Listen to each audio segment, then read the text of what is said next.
I'm going to take the roll call. Adams? Here. Bailey? Bauer? Bailey is here? Yes, he is. I actually did see him. Okay. Bauer? Bordelon? Here. Casper? Here. Chase? Here. Sini? Doyle? Frickman? Gustafson? Hanscom? Here. Gutowski? Here. Marley? Marshall? Martin? Here. Massett? Here. McDermott? Here. Melendez? Here. Mello Miller? Merritt? Here. Monahan? Here. Newsom? Here. Oliver? Here.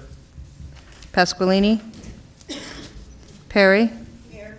Powers? Here. Pacino? Here. Quinn? Here. Richards? Here. Rogers? Here. Stanford? Here. Streeter? Here. The other Streeter? Strode? They're both here. They're both here. Strode? Wagner? Washington? Here. Wells? Whitehouse? Here. Whitney? Eben. There's 26 at the call of the roll, and that is a quorum. Order. Yes? Representative Mello Miller is here. Oh, Mello Miller is here. We have 27. You're number 27, Mello Miller. I did say Mello Miller. Yep, I gotcha.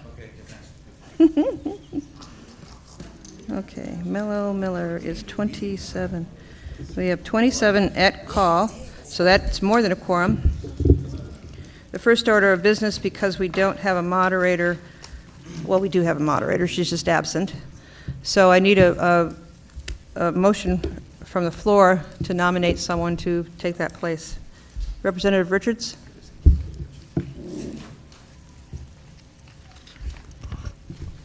Thank you. I would like to nominate Representative Beverly Washington as moderator pro tempore this evening. Second.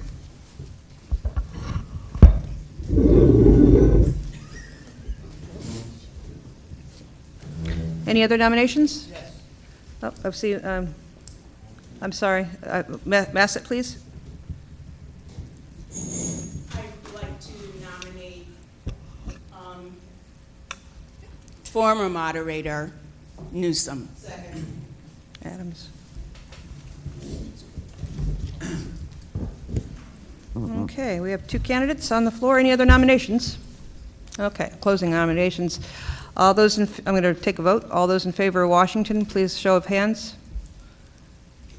And I'm going to count. 1, 2, 3, 4, 5, 6, 7, 8, 9, 10, 11. Okay, 11. And for Newsom? 1, 2, 3, 4, 5, 6, 7, 8, 9, 10, 12, 13, 14, 15. 15. I'm missing one. Is there abstentions? Abstentions? Some numbers are off there. Yeah, I've got 26. I need one more. Okay, so show of Washington again?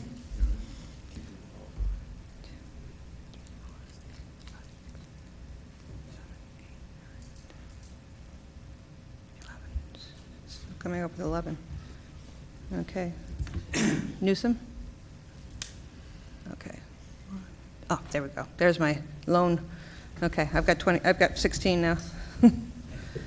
Okay, so Newsom is it. Come on up.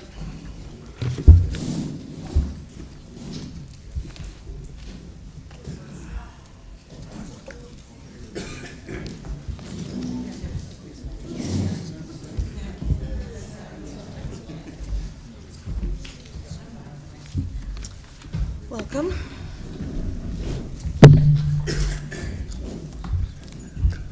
So you have. I'm going to take 5 minutes. I'm going to take a 5-minute break.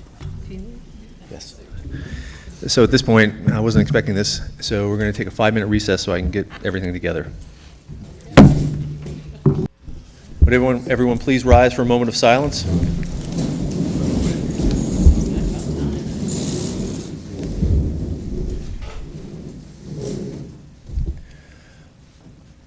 I pledge allegiance to the flag of the United States of America and to the republic for which it stands, one nation, under God, indivisible, with liberty and justice for all.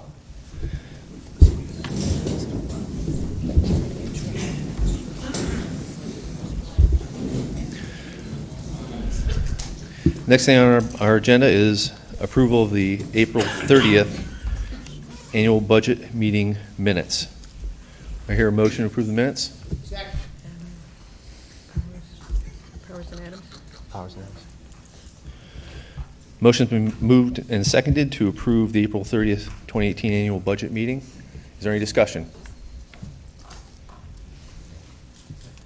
Seeing none, we'll vote. All those in favor say aye.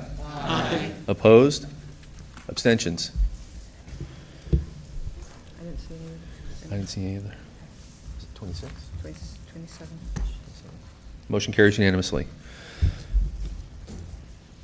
Next thing is approval of the May 9th, 2018 RTM regular meeting minutes. Second.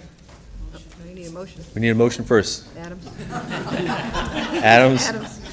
Seconded by Representative Bailey.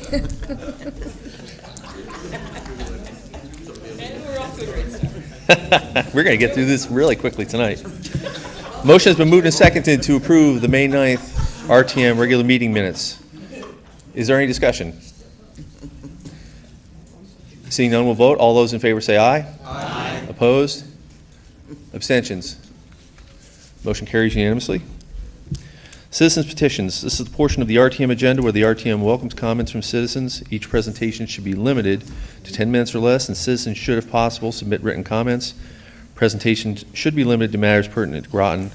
The moderator or members through the moderator shall ask questions only in order to clarify the speaker's presentation. Responses may be given by the moderator and or the town manager. Citizens should make their presentations from the lectern and state their names and addresses for the record. Is there anybody that would like to speak tonight? All right. Reception of communications. Representatives Marshall, Strode, and Eben let us know they could not be here tonight. Report to the town manager. Good evening. If you don't have a copy of the my report, it's over on the table. For the financials, the general fund balance as of May 31st is approximately $8.9 million, which is 7.44% of the FYE 2018 general fund adjusted budget. By the end of this year, we anticipate that jumping from 7.44 to close to 14%. So we're getting close to our ideal goal of 15%. The general contingency budget was appropriated at $650,000 originally. There's a current balance of $214,525, including pending fourth quarter transfers. The capital reserve fund balance as of May 31st is estimated at $1.1 million. A couple other things going on. The General Finance Officers Association awarded the town of Groton the Certificate of Excellence for the Comprehensive Annual Financial Report, which is the highest level of award they give for that. So great job by Cindy Landry, the finance director, and all her staff. So that was very nice. Nikki Brezhnin, my assistant to the town manager, is retiring July 22nd after she's been here a long time, so that'll be a big loss. Bob Zagami and I are working on a plan. I'm not intending to fill that position. We're going to move some offices around for one thing, swap HR with accounting and purchasing, share a clerical person, make some different changes so that we don't have to fill that position. So there will be some construction required, so you'll probably see a budget amendment eventually for that. With HR, they need a little more privacy, real walls rather than cubicle walls, but overall there should be some really good savings moving forward. And then Bob and I have been working as part of rearranging and figuring out what his new duties as assistant town manager are. We're kind of putting things back to how it had been in the past when there was an assistant town manager. We're moving IT under him, IT management. He'll be taking on the ERP computer projects, representing me at various meetings. He'll be here often to give the report. So There'll be some changes coming over the next couple of months, but like I said, it should be some good savings, and hopefully things will work out well. We're still working on the plans, though, and the details, so I'll be back with more information later. Are there any questions for the town manager? Thank you. Thank you, Town Manager. I just wanted to check and see the status of Fitch Middle School as far as the construction as well as the lead water testing. Sure. We did, for Fitch Middle School, they did some testing in a couple of spots there, or we did some testing by the gym. I think it was and Gary's here to correct me if I'm wrong, but it was the drinking fountain, I think, by the gym. There was a small amount of lead that's well within the safety limit, and then we're going to be doing some more testing.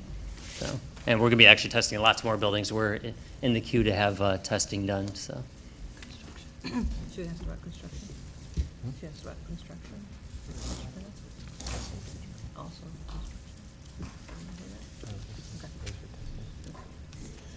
Any other questions for the town manager? Representative Bailey?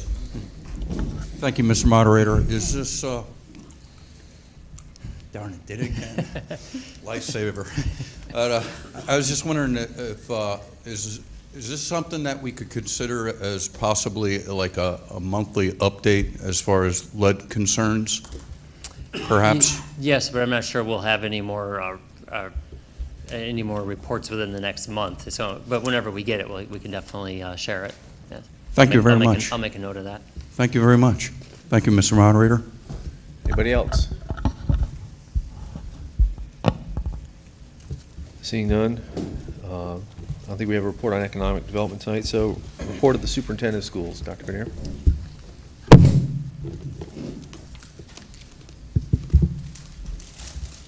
Got here a little bit late, so Whatever he's getting, we need. Okay. Thank you.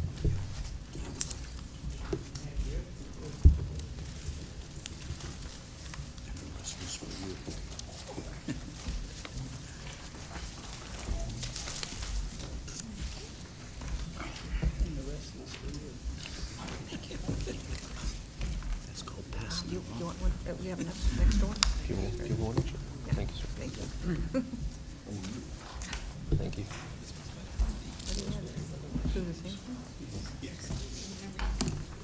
when I was preparing my comments, I thought probably this would be a good time to kind of refocus everyone's attention on the Groton 2020 plan, which is sort of moving ahead with appropriate speed.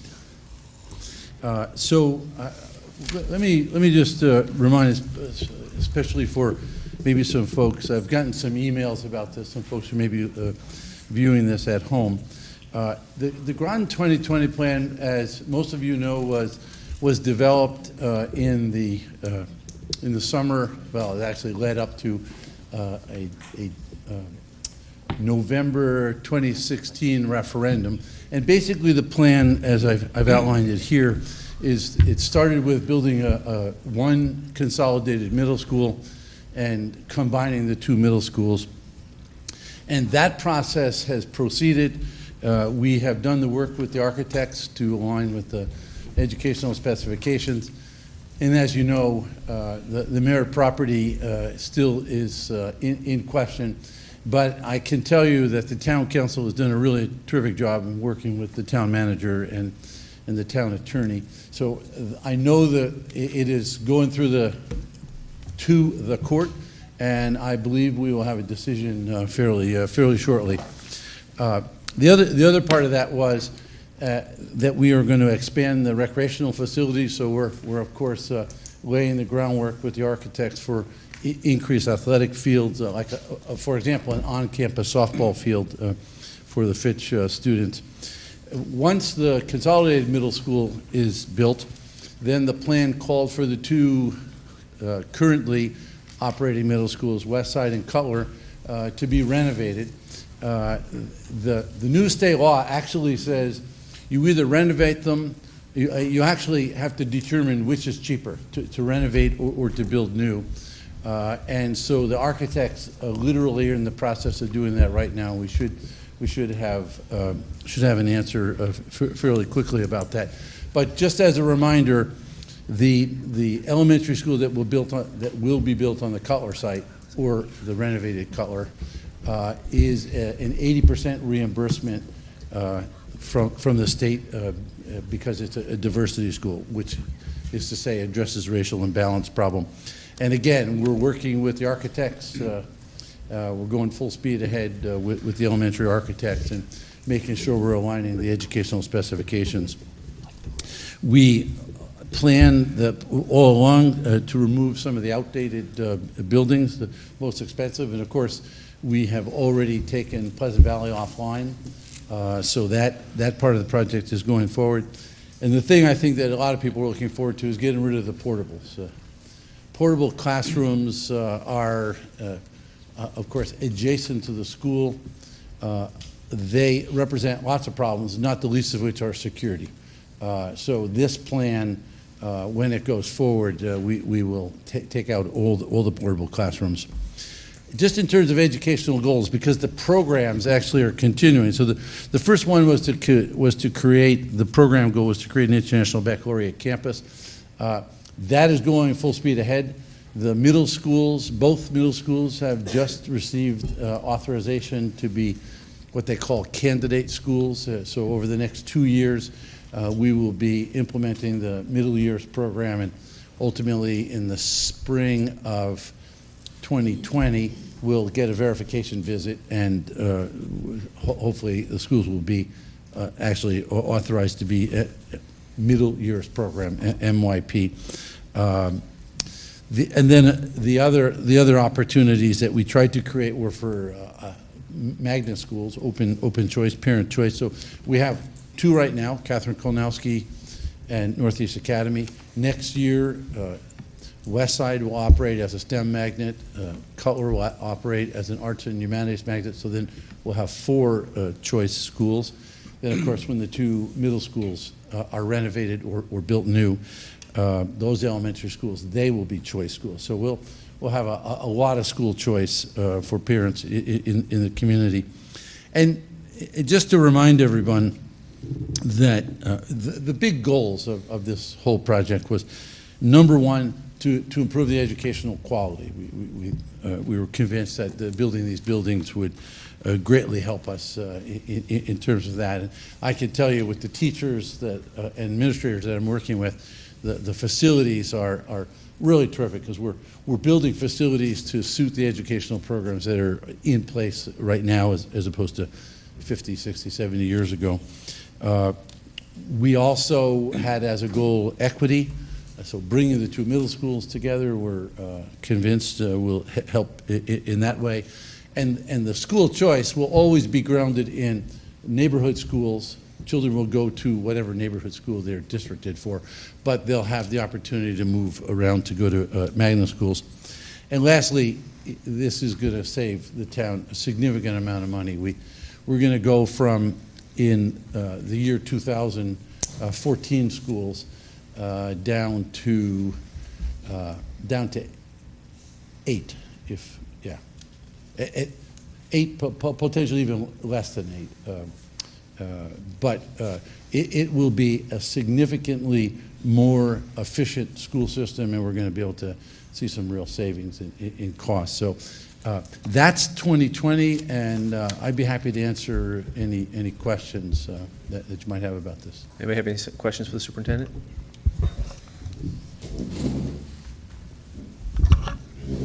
I was just wondering, under number 2 here, educational goals, you talked about the International Baccalaureate campus adjacent to Fitch. What exactly does that look like, and what does it entail?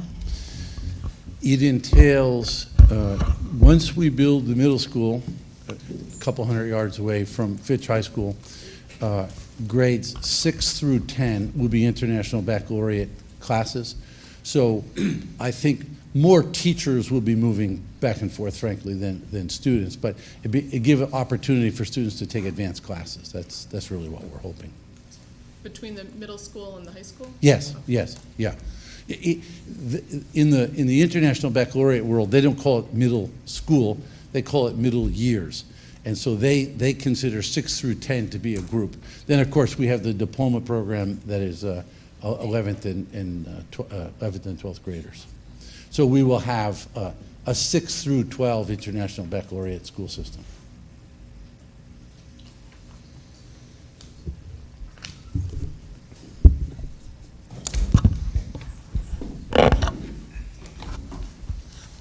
Yes, I have a question. You just said 6 through 10 in the new school at the top of Fort Hill.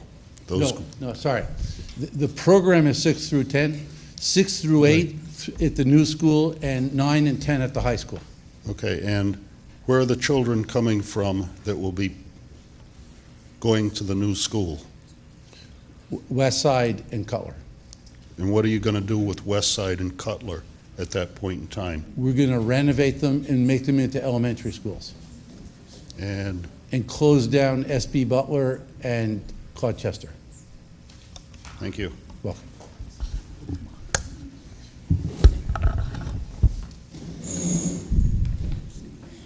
Dr. Grenier, excuse me, I may have my facts wrong, but it seems to me that in the paper, in the New London Day, the other day, I read something about New London sort of having their own 2020 plan, and they're going about it in kind of a sneaky way because they're going to do the track first, and that just means that the project is shovel-ready. Right. What will that do to our middle years program, or will it not impact? Because I seem to remember reading in there that they were going to do an IB program. Yeah, well, let me say, those two funds of money, the money that's coming to Groton and the money that's going to New London, are two completely separate. So there won't be a monetary impact. There was some talk about becoming, I did hear that, of New London possibly becoming, having some of their schools be International Baccalaureate. I can tell you, it is extremely difficult for a school to become International Baccalaureate, and so I think they have backed off from those plans a good bit. Okay, all right.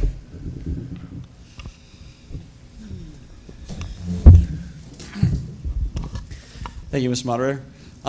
At the Groton Business Update, they were the representative from EB was saying that apparently a lot of the young families coming to work at EB are starting to have kids. Yep. And I know a lot of our projections are showing are based on declining enrollment. Yes. So this 2020 program, how much flexibility is there if the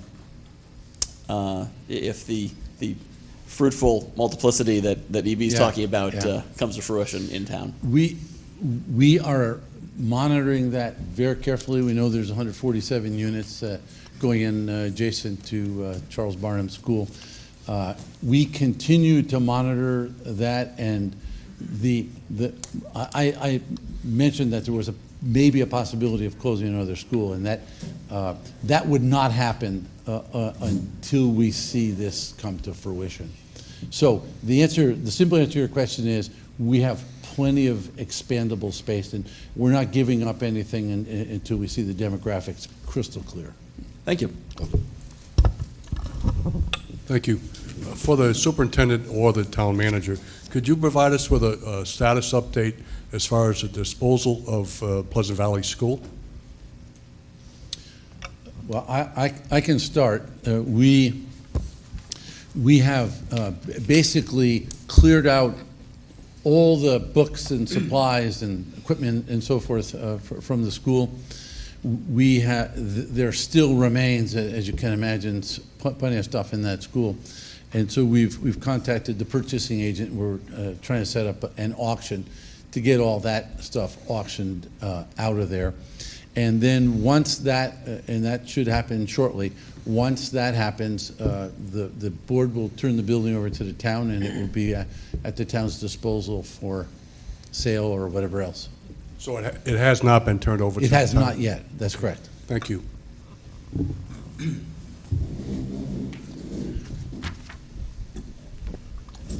Thank you. Dr. Grenier, I believe you stated tonight and previously that the town will see significant savings in 2020. But how can that be due to the minimum budget requirement rules in place due to the Alliance District designation that lasts for 5 years? Well, if the Alliance District continues for 5 years, which I hope is true, Groton will continue to get $25 million a year ECS regardless, even though we're going to consolidate the schools and even though there'll be fewer teachers. So picture the consolidation of 2 schools. There's not 2 principals, there's not 2 media specialists, there's not 2 band directors. So you can see there's going to be consolidation there. The cost of operating those schools will go down, but the contractual increases obviously will go forward.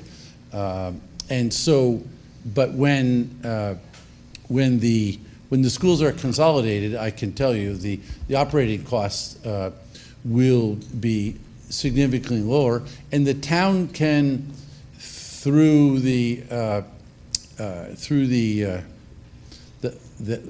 talking about the minimum budget, if the town closes schools, they can actually petition the commissioner to reduce the minimum budget. It's my understanding that the Alliance District eliminates all the normal minimum budget requirement rules, such as if a town closes a school, you can lower it. If there's cost efficiencies, you can lower it. If there's a declining enrollment, you can lower it. So I'm confused. You said you understood that they can lower it. I think you meant to say they can't lower it. Right. Yeah. Yeah. So, but we can petition to. Yeah. Well, and the other thing is, it's going to take a few years to get there. So I don't, and I, from a financial perspective, obviously I hope the town continues to get $25 million of ECS. We're going to get pretty close to that point, I think, because these schools, it's going to take a good year to design the school. And if we have to renovate, that means we have to build the entire middle school and then take the children from the middle school and then only then begin to renovate, and it's going to take the better part of 2 years to do that. So it's going to take a while. So I don't think you're going to see, assuming that the Alliance program continues, and frankly, I hear rumblings of trying to do away with the Alliance program. So my financial hope for Groton, of course, is that we would continue to get to 25 million. But I think if the town is going to get those sorts of significant reductions, I would not be surprised to see the commissioner grant the waiver.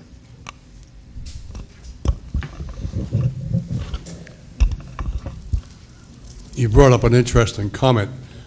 If we close the school, then we can apply to the state to lower our MBR. Can we do that with Pleasant Valley? And if we can, is there a window? And can we hit that window? And should we be asking the state for a reduction for the MBR because of the closure of that school? No, because the enrollment didn't decrease. The statute says if you close the school because of decrease in enrollment. So in other words, let's say that we have 500 or 600. We're projecting about 120 more children next year. But let's say a school system lost 500 or 600 children, and they close the school. If both of those things occur, then you can petition the commissioner to reduce the MBR. But she actually spoke to me and said, did you close Pleasant Valley because of decreased enrollment? And of course the answer was no. We put those 305 children in the existing schools. But you are saying with a 2020 program that we're going to save money and we will be closing schools. At that point we can apply for it? Potentially. But we haven't reduced the number of students. That's right. That's right. And so if the population remains stable or goes up, then I would say that's probably not going to happen. Even though the schools are going to be bigger and more efficient, the operating costs will be lower, but I'm not sure what the impact is. We'd have to see at that point. And the this whole MBR thing is something that's also being debated at the state level, as you may know.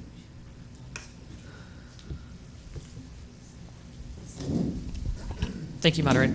I'm really excited about the IB program, but I also have some concerns about the lack of programs for trades in our district.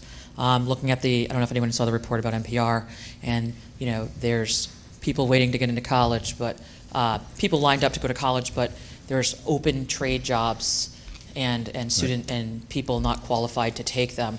So I'm just hoping that the direction, as we like to be college driven as well, we need to think about the other population of students that need to go directly into the trades. And that's once again where I'd like to see an ROTC program in our community, because we serve the military, as well as opening up more trade options to fill these jobs at EB in other industries in our area, to make us, not just a college-driven IB accelerated program and be known for that, but also look at the broader audience that we're serving, which is the larger population, actually, of students who need to get into the career. So I'm hoping that, as I'm excited for this, for those students that will utilize this, I'm also hoping that Groton is trying to retain the students. That's why students are leaving our district, I feel, because they're looking for the trades and things like that. So.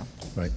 Well, the board would agree with you, but I do want you to know we have just implemented Project Lead the Way, which is an engineering drafting program, both at the middle school and at the high school. We just hired a Project Lead the Way teacher, fortunately. So we're gonna really be expanding our engineering drafting program. We've already we hired 2 teachers last year for culinary art. So there's a lot of trade programs, and there is, we're not quite ready yet, but there is an International Baccalaureate career program that has to do with engineering, nursing, business, culinary arts. So the board is very aware of that, and we're working towards that. Are there any other questions for the superintendent? Yes, sir. Absolutely. I just wanted to, since it came up about former school buildings, I just wanted to add a little something to my report, if that's okay, concerning that. The Mystic Education Center, we're interviewing the respondents, a short list of respondents to the request for proposals this Friday, so we're hoping that will move along pretty quickly, though the state's involved, so that, of course, makes it a little more complicated of a process. The Boulder Heights request for proposals will be released by the end of this month. We're getting a lot of interest in that, so that should move along pretty quickly. We just got the keys from the city to Colonel Ledyard. I think it was a week ago, maybe the week before. We'd like to fast track that. That's going to be a fairly simple project, whatever goes in there. So we're going to talk to the planning department. I will talk to the council about fast tracking some of the more simple projects, trying to get these going and get things on the rolls. So I'll keep you updated as projects evolve. So. Are there any other questions for the superintendent or the town manager? Could you explain the petition process about lowering the MBR? Because to my knowledge, I'm not aware that you can do that as an alliance district. Well, yeah. That's what I was trying to say to Roseanne. It's going to take several years. So number one, to build these schools. So I don't think the town is going to be in a position to petition. And if the enrollment remains steady, whether we're an alliance or not, that won't be. So I didn't mean to hold that out as a hope. I think frankly what will happen is every year we have a fairly significant hundreds of thousands of dollars increase, contractual increases. What the possibility is that contractual increase, next year the board's budget will be 4 years of 0% or lower. There is a possibility that those sorts of increases, I don't think we could continue at 0, certainly not have the same programs, but we would be able to maintain, if we can consolidate the 2 middle schools, for example, and then create the elementary schools, which will be bigger, 600 children per elementary school. I think that's going to be a cost containment. Now, sometimes we say savings, and I think probably the fairer way to say it is cost containment. Any other questions?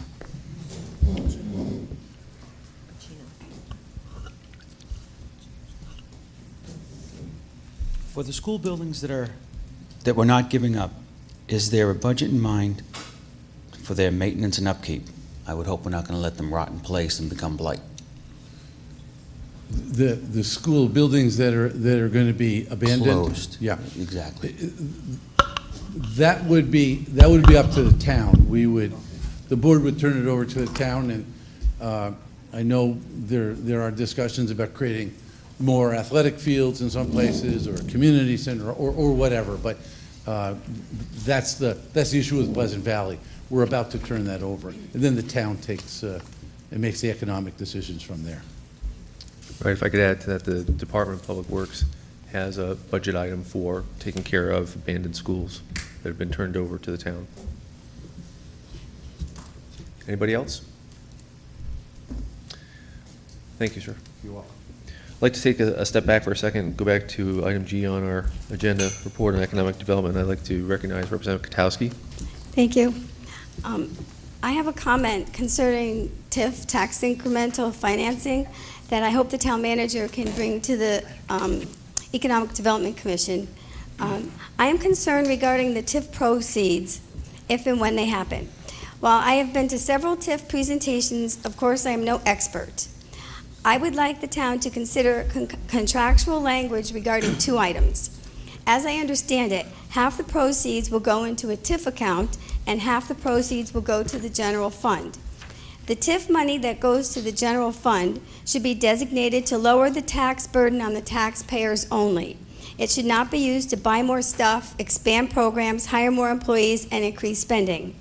Second, regarding the money in the TIF account, it is important that TIF expenditures be approved by the town council so there is no appearance of a slush fund, so to speak.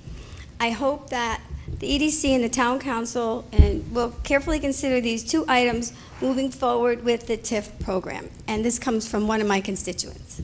Thank you. Thank you, Representative Katowski. Town manager would like to speak. I think they're very good points. One thing I wanted to point out is it's not necessarily a 50-50 split. It's each project's negotiated individually, so it could be different things. So it could be whatever it is. But for those dollars that go into the general fund account, I totally agree. There's some talk of designating some of that to economic development purposes, but they'd be purposes that would end up costing the general fund dollars anyhow. So one way or another, I fully support it being offsetting general fund dollars. So. Any other discussion on Representative Katowski's statement? Seeing none, we'll move on to liaison reports. Are there any liaison reports tonight? Bless you. Wells. Representative Wells, that is you, right?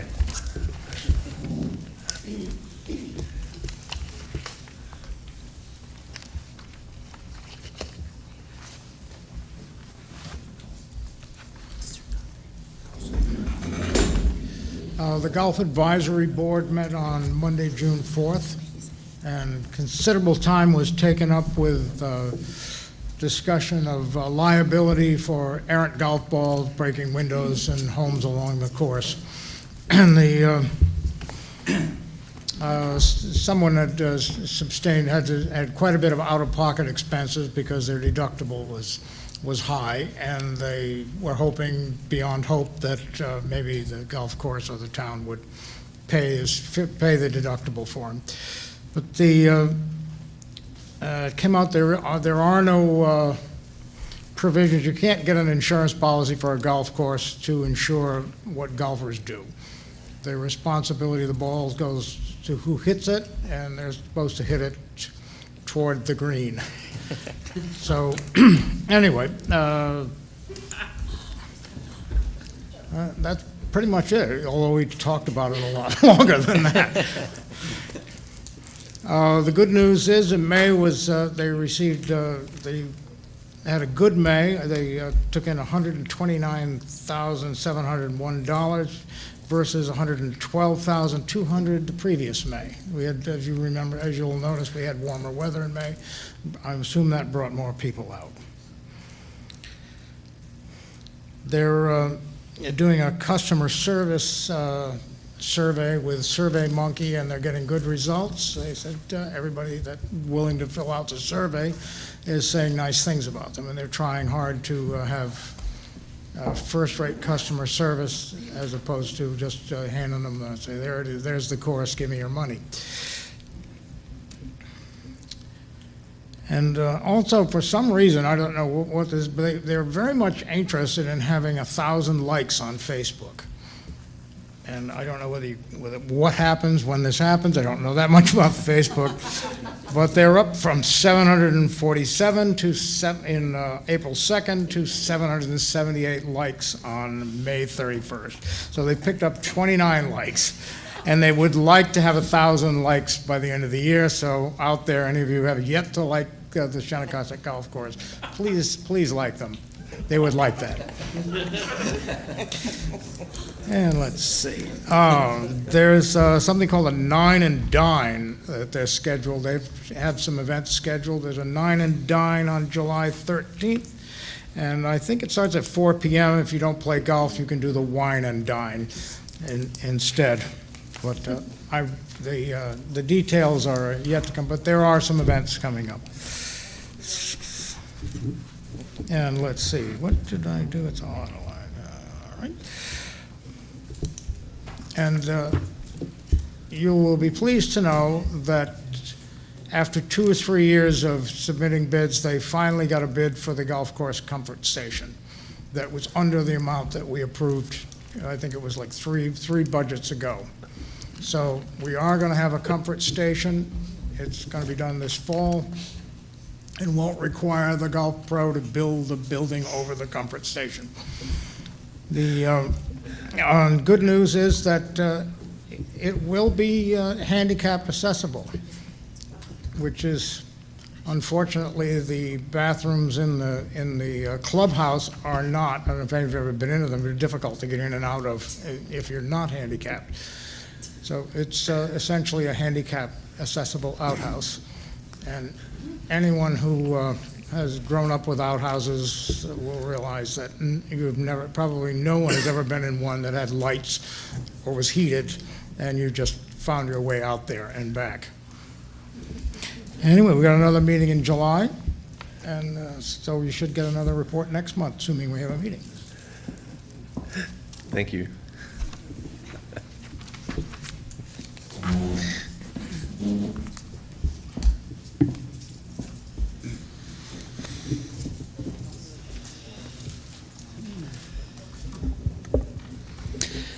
So the Economic Development Commission met on June 7th, and I knew that I needed to bring better notes this month than I did last month, or else, I knew you were going to dock my pay. That was a joke. Okay. All right. We had some visitors from the City Economic Development Commission, because, of course, there's a town commission and a city, including Mayor Hedrick. And so the TIF, we're currently looking at the 117 and 184 project, as well as downtown. But the next areas of interest that they are working on are 5 Corners and Thames Street in downtown, or in the city. As many of you may know, if you've been to Thames Street anytime in the last 20 years, it's not the shining beacon of the town we would like it to be. But the point of the TIF is to try to bring some development there and make it what it really could be, especially with 5,000 employees. Actually, Electric Boat has reported that they net expect 5,000 new employees. And by net, I mean 2/3 of the employees currently there are eligible or on their way to retirement. So they're going to be hiring far more than that, but once you take out all the ones who are retiring, they will net have 5,000 more. One of the challenges that they have is that a lot of millennials are coming to work for EB, and they're staying for an average of 3 years and then leaving. Because they come, they get great experience, they get great training, and they get great marketability in the job market to go to places that have mixed-use developments and more stuff to do and a better standard of living, which is why economic development is so important, because we've got these people coming in for all these jobs and then going somewhere else for a better standard of living. And so it's important that we that we develop more things to keep those millennials here, the kind of lifestyle they're looking for, so we can compete with places like, you know, Boston, New York, and other areas. Because, you know, we're on the shoreline, we're pretty nice. We should be able to keep them. The Economic Development Commission is working on doing more outreach to businesses. Their goal is to do an interview at least 5 business owners a month, hopefully more, getting their input on what the town needs to work on, what's good, what's bad, what could be changed, what could be improved, etc. We also got an update on Central Hall. A lot of people are wondering what is going up in downtown Mystic. The building's called Central Hall, if you're not familiar with it. It's going to have 7 rental units downstairs and then 3 floors of condos upstairs. Of those 7 units, the 2 at either end are both being rented by. So 2 are being rented by one tenant, 2 are being rented by another. The owners of Central Hall said that they have enough demand there's people looking to rent all of them, but they're trying to get a good mix of businesses. They don't just want 7 units of clothing or 7 units of knickknacks. They want a good mix because that's what really draws traffic in and makes Mystic stronger. Finally, in the report I saw that we have 6 new trade certificates and other businesses opening in the last month, and 39 new businesses year to date. So some good things happening there. When you said Heights, do you mean the Groton Heights School? Or you said sorry, Boulder Groton Heights. Did I say Boulder Heights? Yeah. Sorry, I got the school. I didn't think we were I got selling the Boulder 2020 Heights. plan on my mind. Yeah. Okay. Yeah. Yeah. Groton Heights. Yeah, because the Economic Development Commission and the department are doing a lot of work to market the various properties we have, like Groton Heights and Oral School and various others.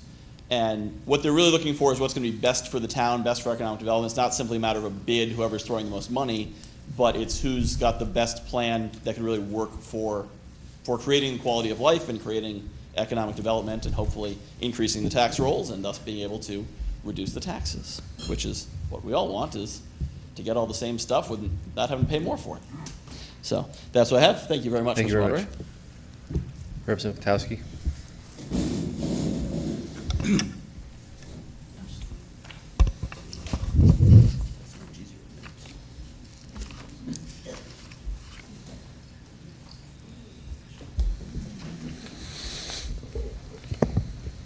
The town council had 4 meetings since the last RTM meeting.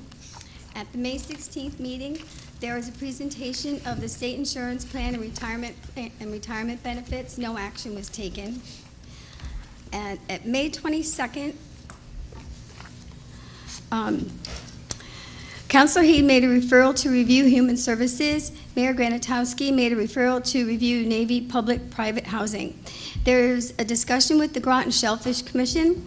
There is a budget item for this commission for insurance for the shellfish boats. Also, shellfish permits are sold at the town clerk, city clerk, and town police station. The town council approved the town manager to apply for the AARP Challenge Grant for the senior center. The grant request is to AARP and includes 2 laptops and 4 iPods so seniors can take classes at home. The assessor updated the council regarding the process of personal property audits. The point of the audit is to update the accounting records and authenticate declarations that have filed and leasehold agreements. Regarding the 2018 suspense list, once a year, the tax collector provides the council a list of accounts that are uncollectible to send to a collection agency. The amount this year is $501,574. This amount is collectible for 15 years. The council approved $41,940 request for economic assistance funds for Rogers Development LLC at 10 Fort Hill Road to construct a 19-unit townhome project previously approved by the Planning and Zoning Commission. Regarding filling the vacant town council position, the town council will follow the process outlined in Charter Section 3.6. The possibility of an ordinance to establish operations for BYOB establishments was recommended for public hearing. The purpose of the ordinance is to set restrictions not covered by state statute for BYOB establishments. The public hearing will be June 5th, 2018 at 6 p.m. This ordinance will be coming to the RTM. The Town Council went into executive session for the 2018, went into executive session for Enterprise Zone. At the June 5th meeting, there was 2 meetings. At the special meeting, they discussed the establishment of the tax rate for the general fund, Mumford Cove, and for Groton Sewer District Fund. And then, at the regular meeting, on June 13, the town manager mentioned in his report that the town actuary will be attending the June 26 Cal meeting to discuss town retirement programs. Also, the town attorney will be attending that meeting to provide an update to the Groton 2020 plan. The town council appointed Andre Baumgardner to the town council seat recently vacated by Rich Moravsik. The town council approved fiscal year 2018 fourth quarter transfers totaling $29,800 from contingency to general fund departments. Because the transfer is more than $10,000, this item was referred to the RTM. The town council approved the 2018 suspense list total $501,574. The resolution supporting participation in the Sustainable Connecticut Municipal Certification Process was passed. The town council introduced an ordinance and will hold a public hearing on a Bring Your BYOB ordinance scheduled for, I already said that. Okay. I said that. The town council established the tax rates for the general fund as follows.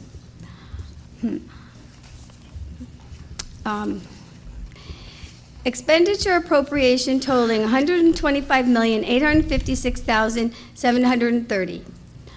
I'm not going to read it all. I'll give it to Betsy, and if you guys can just go look on the internet. That was for the general fund. For Mumford Cove, the expenditure appropriation totaled $21,043, and the Groton Sewer District Fund totaled $803,445. Thank you. Mr. Manager? I just want to mention the Bring Your Own Bottle ordinance public hearing is on June 26th at 6:30.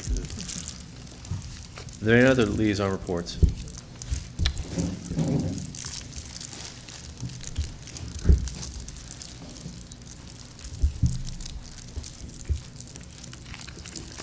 I just attended one meeting today at 6:15 in room 11 at the Board of Ed building. It was a liaison meeting. The purpose of the meeting was a communication tool for the different governing bodies. There was representation from the city council, the town council, RTM had 2 members in attendance, as well as Board of Ed members, superintendent, and assistant superintendent. Dr. Grenier, as he already did, updated you about the 2020 plan. He spoke about the Attorney General and how that is hopefully moving forward, but wanted everybody to understand that if anything gets delayed, that can move that 2020 plan, and we could start to lose money, not actual money, but he was referring to sections of the building. We're looking at $184 million right now, but as things start to get delayed, those numbers could start to change, and we'd have to start considering how they might have to condense their plans in what areas of the school they might have to cut. They also talked about the middle schools, like he discussed already, in regards to building new or the existing buildings being renovated to new. I guess that also is going forward to the state, and that's up for consideration because of the cost. It actually might be cheaper to build new versus old.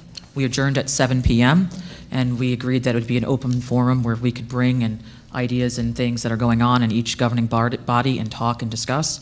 Our next meeting will be the first Wednesday of in August at 5:30, and everyone's welcome to attend.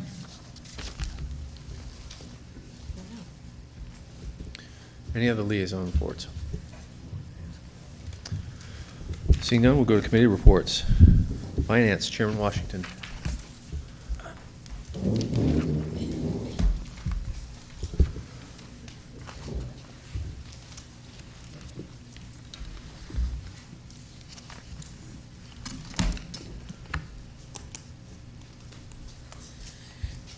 Okay, the Finance Committee meeting was called, the Finance Committee met on June 11th at 6:04 p.m. I'll just read the minutes to the meeting. The members present were Representatives Adam Pacino, Robert Martin, Clarence Casper, and myself. Members absent was Representative Katowski, Brandon Marley, and Bruce McDermott. Also present was the Finance Director, Cindy Landry. There was no unfinished business. The new business was the 2018-0090 FYE 2018 fourth quarter transfers. The discussion was Finance Director Cindy Landry stated that the town charter provides for supplemental appropriations to adopted budgets and transfers from the contingency during the year. It also provides for the transfer of the funds from one departmental function to another departmental function during the last 3 months of the fiscal year. Transfers of $10,000 or more are referred to the RTM for approval. The money will come from the contingency fund number 1074 for the following functions. The first function was the legislative policy. It's for $15,000, and that's for legal fees and ad for the Charter Revision Commission changes to the charter. The discussion was the day ad cost $5,000, and the remaining money is for legal fees. The next was the town clerk, $8,300, and that's for the retirement of a long-term employee. The discussion was the long-term employee retired with unused vacation time. Per contract, employees are to be paid for unused vacation time. There is a cap to the amount of time that can be accumulated.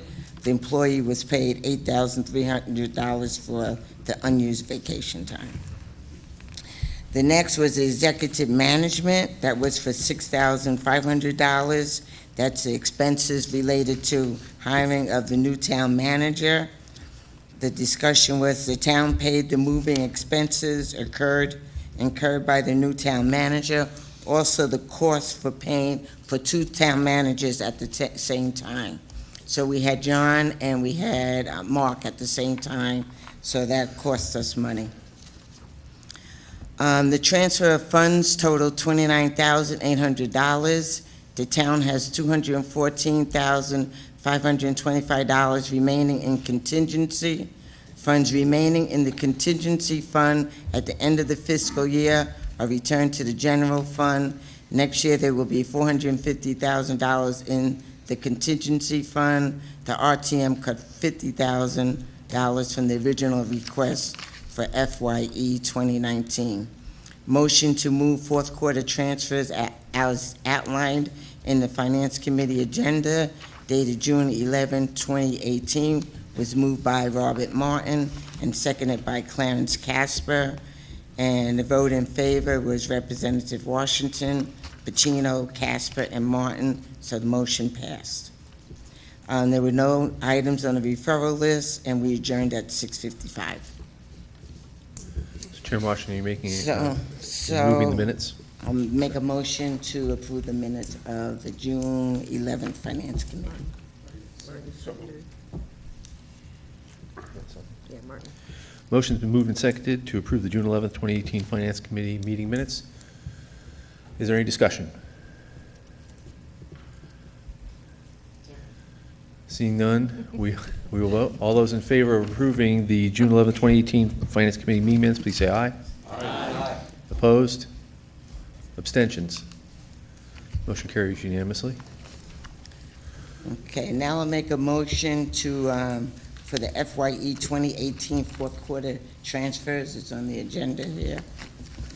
Resolution for FYE 2018 fourth quarter transfers, whereas the town charter provides for supplemental appropriations to adopted budgets and transfers from the contingency function during the year end. Whereas the town charter also provides for the transfer of funds from one departmental function to another departmental function during the last 3 months of the fiscal year. and whereas transfers are necessary and represent unforeseen or unexpected expenditures at the time of the FYE 2018 budget was adopted, now therefore be it resolved that transfers totaling $29,800 be transferred from the contingency number 1074 to the following general fund departments/functions, and transfers of $10,000 or more are referred to the RTM for approval. Legislative policy number 118-5290 for $15,000. Legal fees and ad for Charter Revision Commission. Town clerk number 150-5109, $8,300.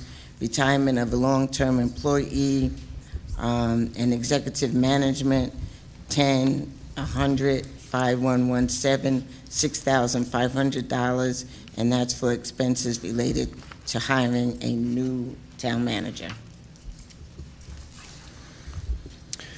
Motion's been moved for $29,800 for referral 2018-0090 FYE 2018 fourth quarter transfers. Is there a second? Second. Motion's been moved and seconded. Any discussion on this figure? And I'm sorry, Chairman Washington, I'll go first.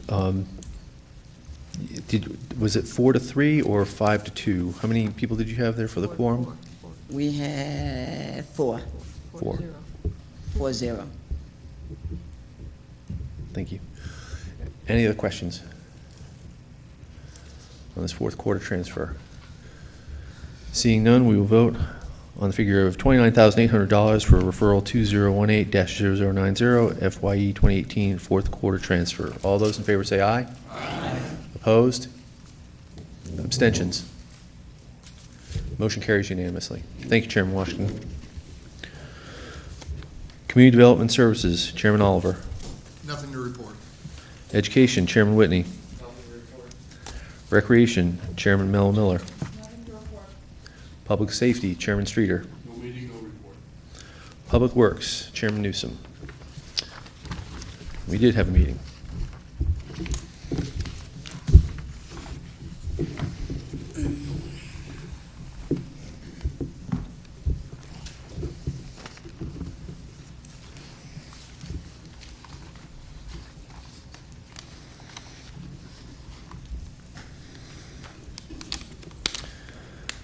The RTM Public Works Committee met on June 11th, 2018 in the Groton Senior Center.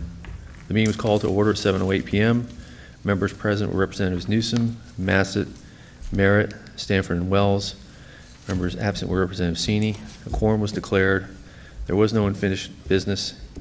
New business, referral 2018-0140, adoption of illicit stormwater discharge ordinance. Director Schneider, you want to come up?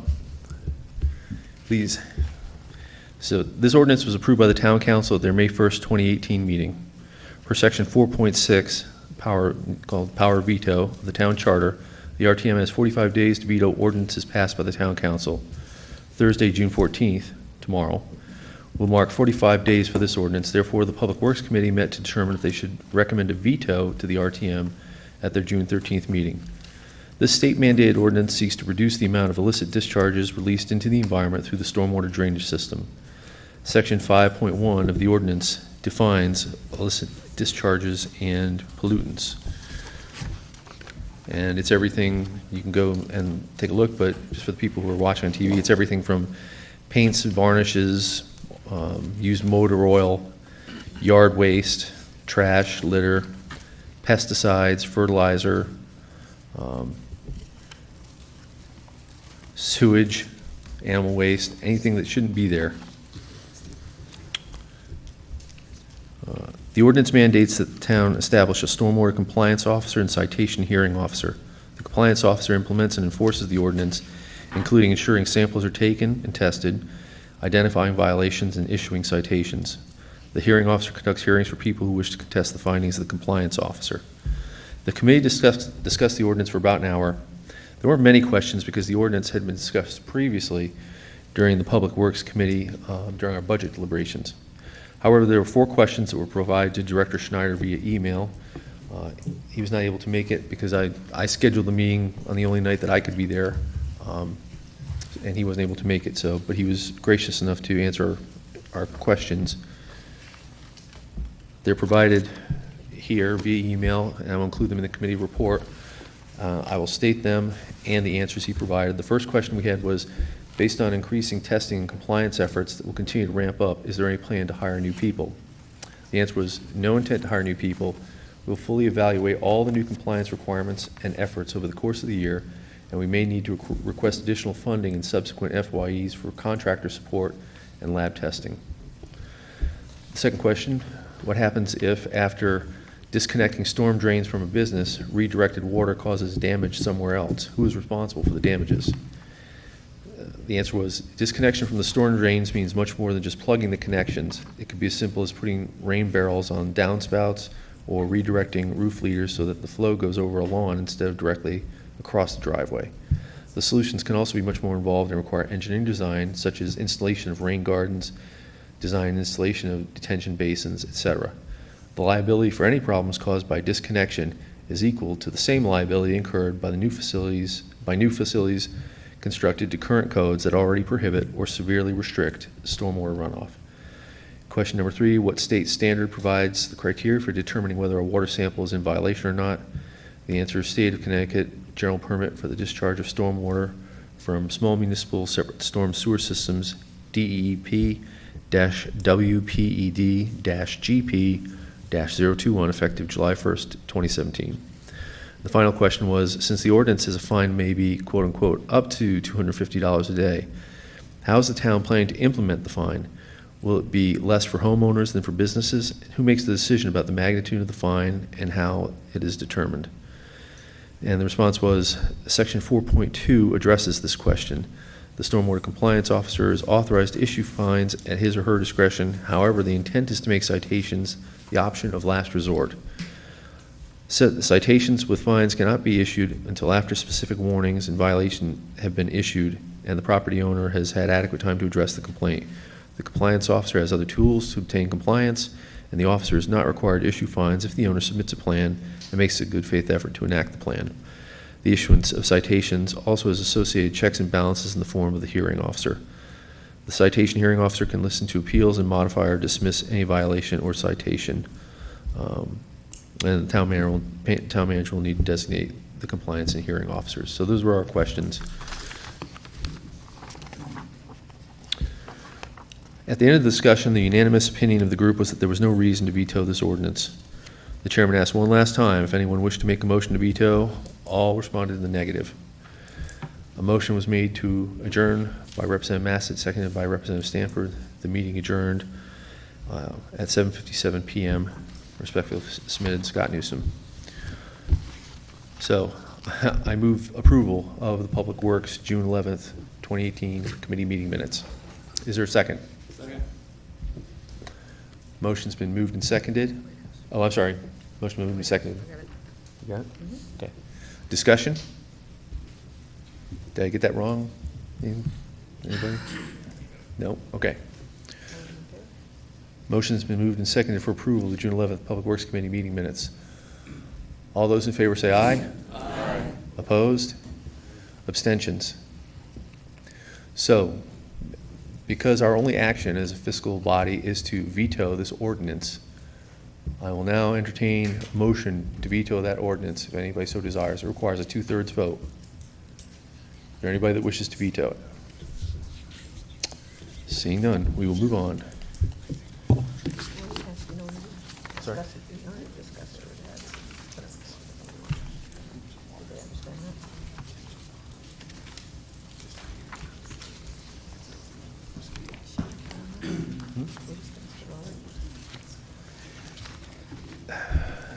All right. For the purposes of discussion, I will make the motion to veto the illicit stormwater ordinance in Town Council. For the purposes of discussion, is there a second? For the purpose of discussion.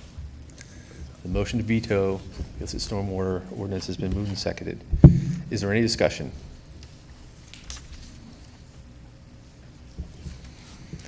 Representative Wells.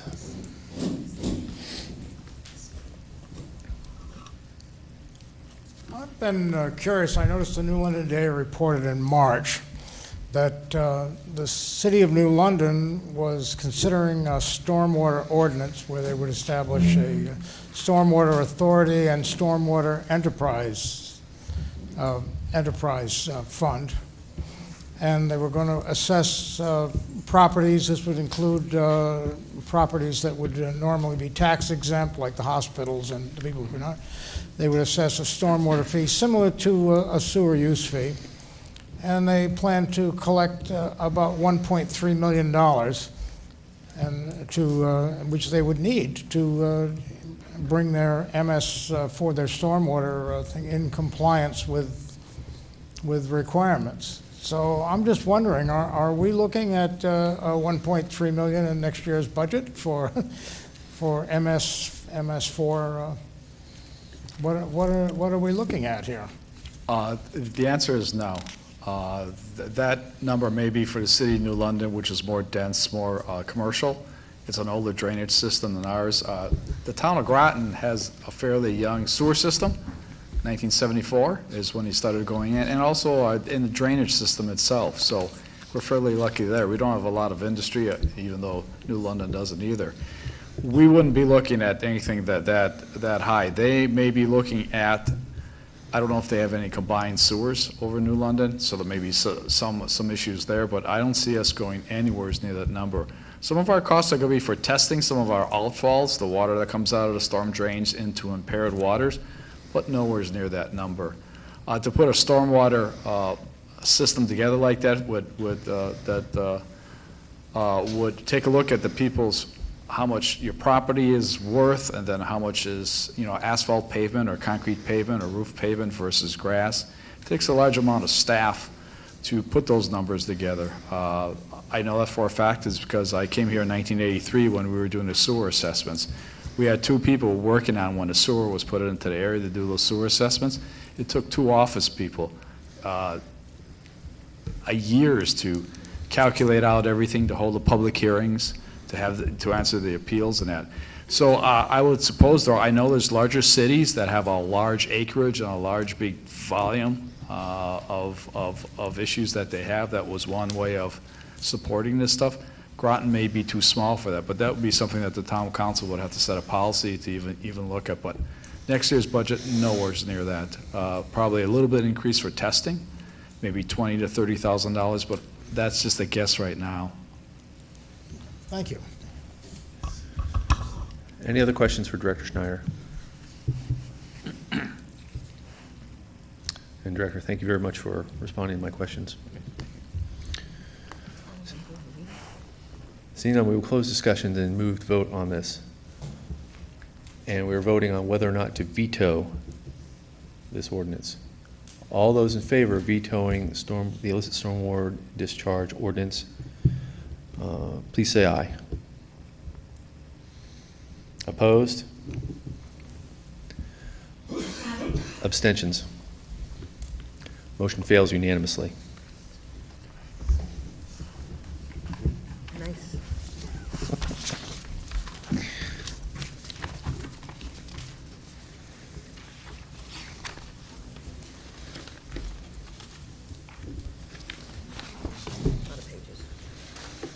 Rules and procedures, Chairman Richards.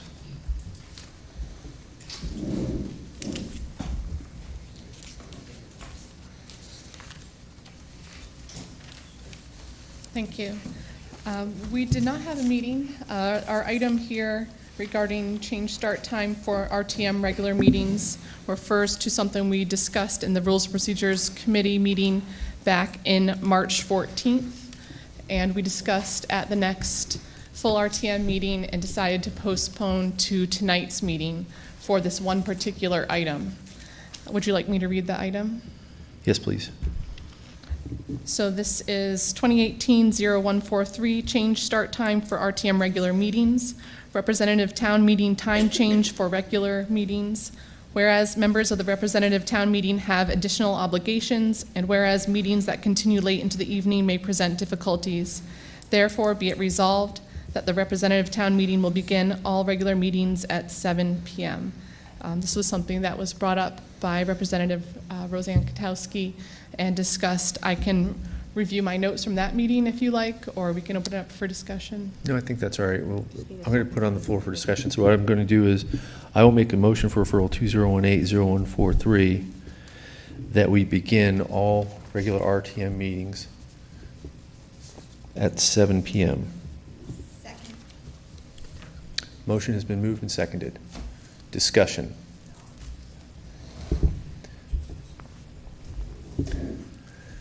Representative Bordelon. Thank you. I respect the interest in moving the time. I do have concerns with people that ran for these positions and maybe were able to obligate their time to volunteer to do this based on the time that was presented to them. So even though myself is not one, I'm not one of them, I could change the time. I just wanted to speak up in consideration of everybody else that may have decided to do, join the RTM with those start times in mind. So I just wouldn't want anybody to be excluded or have to be absent because we vote that in favor of this. Representative Kwiatkowski, would you like to explain your position? I think the representative that's not here that usually sits right here, I forgot his name. Marshall. Yes, Marshall. Representative Marshall, I think when he postponed the vote till tonight, I think he was thinking we would have a test run of getting here at 7 o'clock during our budget deliberations. And so we were here throughout our budget deliberations at 7 o'clock, so I'm hopeful that moving forward, people can just continue to keep that 7 o'clock time. Thank you, Representative Kwiatkowski. So just so we understand, during the budget sessions, we had 6:30 caucuses every night, but those were unofficial caucuses. Those were pretty much voluntary. But moving forward, this will bump caucus times permanently to 6:30 and start our regular meetings at 7 p.m. Is there any other discussion? Representative Richards. Thank you. I would just say that personally I'm opposed to the time change. Just wanted to make that comment.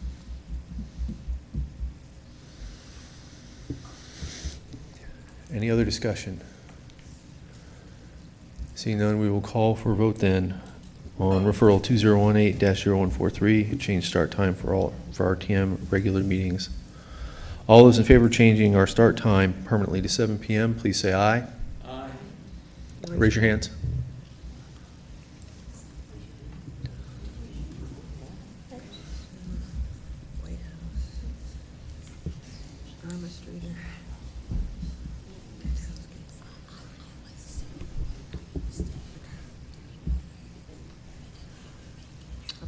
Opposed?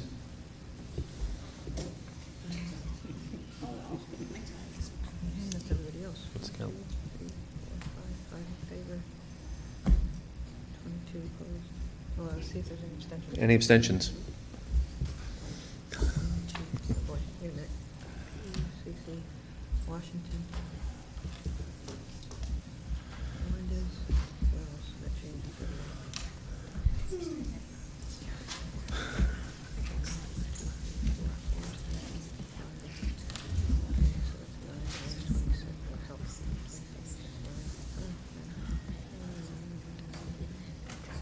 Any abstain? 4, so it's 18 to 4. Motion fails 5 to 18-4. Item K, budget discussions. Representative Kwiatkowski.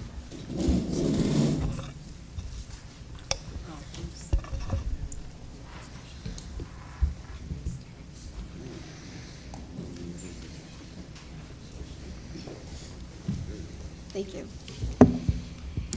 My budget comments tonight are a flashback of comments I made in 2012 regarding the budget process, because I believed at that time, and I still believe, that the budget process needs to change.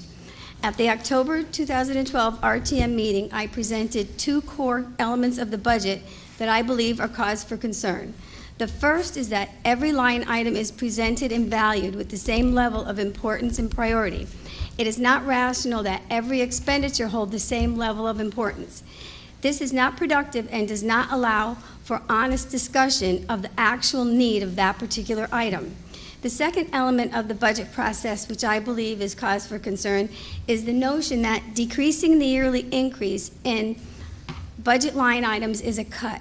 Over time, the town and Board of Education have created a yearly scenario whereby cutting the rate of growth is considered cutting the budget.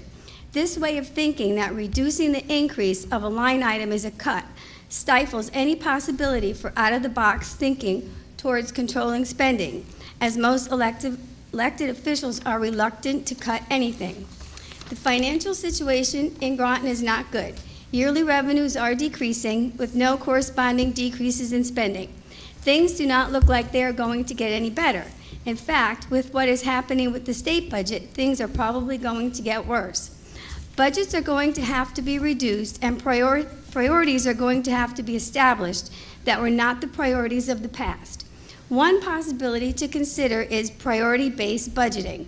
As some of you know, priority-based budgeting requires towns to first identify revenues that will be available in the new budget rather than the amount of money needed to fund a particular service. Traditionally, expenditures for a service are calculated and a request for that amount is made by a department for the coming budget year. Priority-based budgeting calculates the revenues a town can expect, then adapt spending to within that amount. This live within your means approach encourages a deeper evaluation of the costs and importance of a particular service. Also, priority-based budgeting demands results. Traditionally, if a department stays within its budget, regardless of whether the service it delivers actually provides positive outcomes, it is successful. Priority-based budgeting not only requires fiscal accountability, it requires the service demonstrate measurable, successful outcomes. Without demonstrating success, a service may not be funded at the same level in future years. Priority-based budgeting may be a departure from traditional budgeting, but as revenues decrease and expenditures increase, priority-based budgeting may be a good way to provide services at affordable levels while controlling spending. Another possibility to consider is zero-based budgeting. Zero-based budgeting is a method for managing a budget that requires accounting of all expenses in a new period or fiscal year. Under zero-based budgeting, every aspect of the budget begins a fiscal year at zero. Zero-based budgeting takes into account every expense and revenue within the fiscal year without relying on a comparison to the previous fiscal year. The emphasis of zero-based budgeting is not to align the current fiscal year's numbers with those of the previous year. Rather, zero-based budgeting treats every fiscal year as an independent entity. Zero-based budgeting has the ability to lower costs for towns by sidestepping increases from previous years. Due to the current economic situation and ever-decreasing revenues, it is critical to have honest discussions regarding controlling spending, including new ideas, as part of the budget conversation, which may produce a new way of thinking in order to control spending. It is my hope that the town of Groton will consider priority-based budgeting and/or zero-based budgeting, along with what services are essential and what services are nice to have before the 2020 budget is actually put together. Thank you. Would anybody else like to speak under budget discussions? No, I'd just like to hear our town manager's opinion of what he thinks of Kotowski's ideas. I don't disagree that they're a much more robust form of budgeting. A few years back, before I got here, there was an attempt made at performance-based budgeting, similar to the priority-based budgeting, with setting benchmarks and tracking those benchmarks and the trends and how different services are doing. It sort of fell apart, is my understanding. There was a study done with identifying some benchmark items. It's a very, all these are very much more time-intensive. We would have to have finance staff.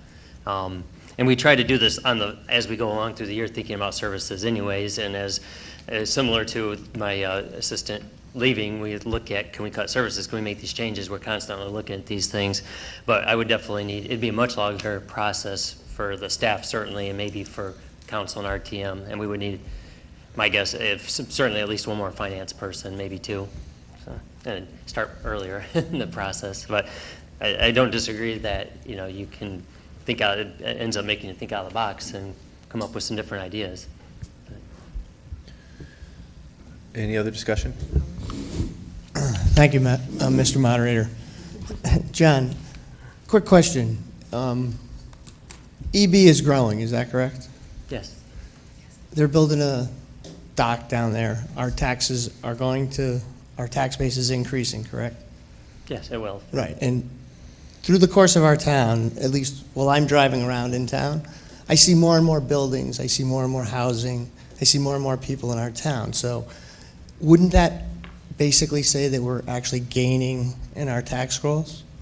Yeah, we should be seeing significant gains, though to caveat that, I worry about the school budget over time too, as the Alliance District has, yes. Right, until we fix the state level Right. with the minimum budget, you know, Right. and cost sharing, we're still in the same boat, but the town is growing. Am I incorrect in my statement? Correct. Okay, thank you. When do you think we'll start seeing some of the revenue from some of the new construction? Well, if we would have saw it this year if not for the Pfizer change. You know, we've got other increases going, so my hope is next year we should see some increases coming on. I'm still learning more about the EB process. I've heard they may be tearing a building down before they build, little buildings before they build the larger building, so that could have an effect for a year or two, so yet to be seen, but over time we should see a significant increase soon. As a matter of fact, I've got a meeting with EB on Monday. I'm hoping to learn a little more on timelines and what's going to be happening. Representative Bordelon? Regarding the budget, the one question that I had, or conflict I saw as a problem for me, was with the CIPs. I understand that you get the budget first and you go through it, and then you present something to the town council, and then the RTM gets another look at it from a different angle. It would be nice to know, have some background and some explanation as to why certain things were cut, so that we have a way of tracking those things year after year after year. For example, I'll just throw one item out there, like the resurfacing of the football field. That never got presented to us in a CIP. We only had the lead water, et cetera, and other items that come from it. It'd be nice to know your thought process as to why you wanted to hold certain items if possible, and so that we have a way of tracking those, because they keep coming back up, you know what I mean? And it just I don't know, it just seems like there wasn't enough transparency as far as like how many times had that been put forward and what have you. Sure. Well, the direction from the council to me was, try to get the budget down. We had about $8 million in CIP requests just for the general fund alone. I basically went with what was required, mandated. Outside of that, and I got input at one point from the council too on the what I was looking at for the CIPs. And as you see, of course, you see that 6-year, I forget how many years it is, 5-6 year plan. You can see what's sort of on the horizon too, and council along the way can also bring those up and say, hey, we want to hear more about this. But if there were so many projects on that list, if we went through a formal process to vet each and every one, it'd be quite a long process. Part of my job is to help make some decisions and get down to the necessities. But I will keep that in mind for next year and try to think of better ways to get the information out. I guess, if you don't want to explain them, is there a way that they can be a separate attachment where they can be reviewed what was submitted? So that we know that these things are being submitted, I guess, so that they can be reviewed. Sure, everything that was submitted goes into that long-term plan too, so you do have that list. Okay, But, right. Any other questions? Basically, basically, if I didn't approve it this year, it gets bumped. It goes into that following year's plan in the long-term plan in the budget. So it just gets moved over. So you will see everything, everything that's still there. I suppose I don't know if it tells you it was originally in that year, but it is all there. I'll continue to think on that though, and see how I can improve it. Representative Whitehouse. Thank you, Mr. Moderator. Representative Kwiatkowski mentioned with the priority-based, right?